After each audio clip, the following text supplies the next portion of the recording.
Rock 100.5 KATT. I am Cameron Buchholtz, KATTFEST 2018, here with Sully from Godsmack. What's up? What's going on, man? You know, living the dream. Exactly, just another day.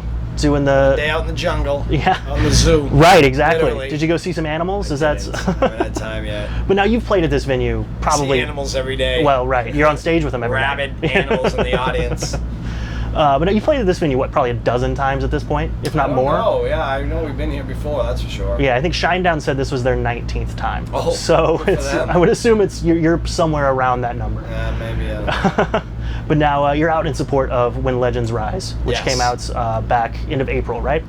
And congrats on the record, first off, because I think it was a big step forward, or at least a different step. Sure. Because I don't think it was what people expected from a Godsmack record necessarily. Yeah, it was definitely more unique. You know, we wanted to expand a little bit more and try some different textures and colors and just some things that we haven't, you know, experimented with yet. And so far we've been having a great time with it, you know. It's a breath of fresh air for us too, so.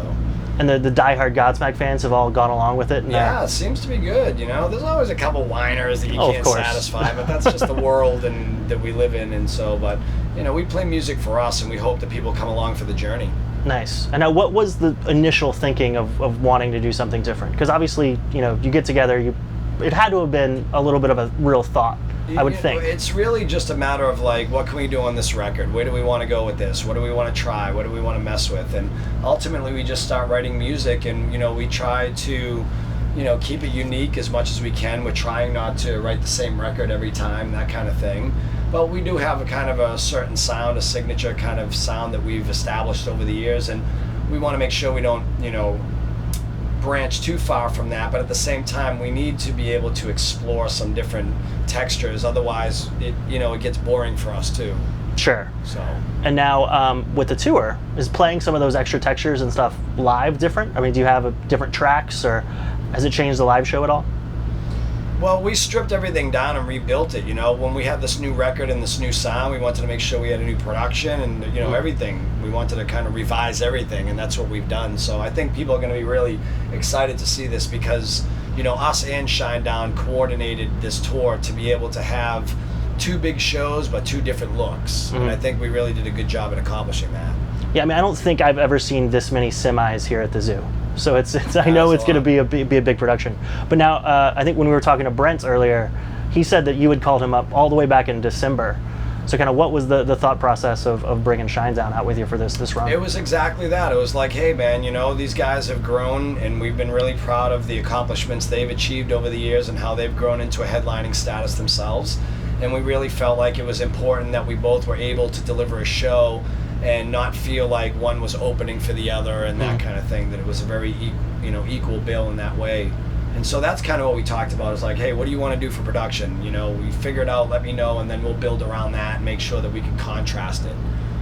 Nice. So it started with them, and then you guys built from there? Yeah, well, I kind of wanted them to just, you know, tell us what they were thinking first, because I think they already had kind of a direction they were shooting towards. And even though he was still figuring out, you know, we didn't really care. We just wanted to know, like, what are you doing, and then we'll work a scheme around that. Gotcha. And now, when you're thinking about that sort of thing, like production, how involved are you really? Is it just, are you sketching in a notebook? What's that process? From the beginning to the end, my hands are in everything Godsmack. Gotcha. Everything. Merchandise designs to the writing songs to directing videos to building production and programming lighting, and I'm there for everything. Nice. And now, I mean, do you have to be? You feel that, like, you have to be if it's your vision. Yeah. Or you're leaving it in the hands of someone else, and how can you expect someone else to think like you think? Gotcha. And that's probably a lot of why Godsmack has maintained that line of it's your vision. I think maybe it's part of it. Yeah. You know, to have continuity. Gotcha. And I mean, it's been, what is it, 20 years since the first record now? Yeah. You guys didn't do any sort of celebration, but I think at Rocklahoma we talked to Shannon, and he was talking about maybe doing a tour next year that's the 2 records or something along those lines. We're talking. Yeah. We don't know. You don't know? Nothing? Just right now focused on this one. Yeah. Is that usually your thinking? Like you're very, this is this one? I have to put one thing in front of me at a time. Yeah. You're not some dude that plans ahead 5 years and... No, that never works out because then it changes anyways. Gotcha.